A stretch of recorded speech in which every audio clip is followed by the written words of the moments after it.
Allez, on va y retrouver l'un des skippers engagés sur cette nouvelle édition de l'Armain Race, Sébastien Josse, le skipper de l'Ultime 70 Baron Edmond Rothschild, qui, je le rappelle, avait gagné la première édition de l'Armain Race. Sébastien Josse, un des skippers qu'on a toujours plaisir à retrouver dans ce port de la Trinité. Sur cette édition 2014 de l'Armain Race, près de 200 bateaux inscrits.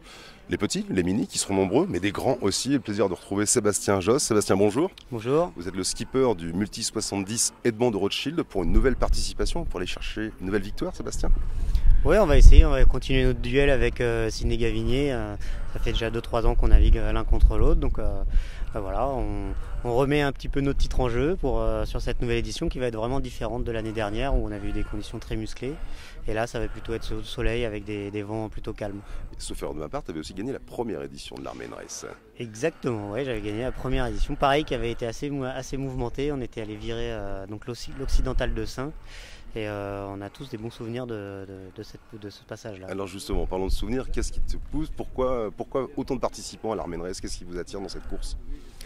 Ce qui nous attire, c'est qu'il y a déjà il n'y a pas beaucoup de courses qui nous amènent aussi loin, en baie d'Audierne ou au large du Raz-de-Saint, qui sont quand même des endroits assez sauvages et puis assez mouvementés dès qu'il y a du vent. Et puis il y a aussi, voilà, on part de là, en fait, tout est réuni. On part de la baie de Quiberon avec du thermique, du soleil généralement. On monte vers l'île de Groix et puis après là, on est quasi dans l'océan, hein, Pin-Mare, les Glénans, Pin-Mare et le Raz-de-Saint, c'est quand même des endroits renommés.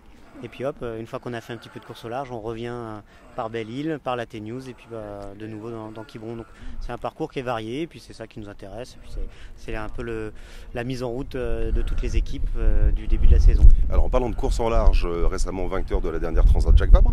Oui. Inscrit à la prochaine Route du Rhum également. Inscrit à la prochaine Route du Rhum, oui, le départ le 2 novembre.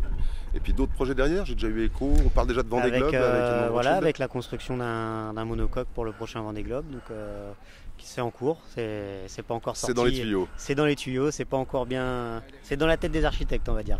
Voilà, pour l'instant nous on sait pas bien concret, mais ça on travaille beaucoup dessus. Merci Sébastien Josse et bonne course pour l'Armain Race 2014 avec le team Edmond de Rothschild. Voilà. Vous voulez suivre la course, retrouver toutes les infos, les photos, les vidéos, rendez-vous sur le site armainrace.fr.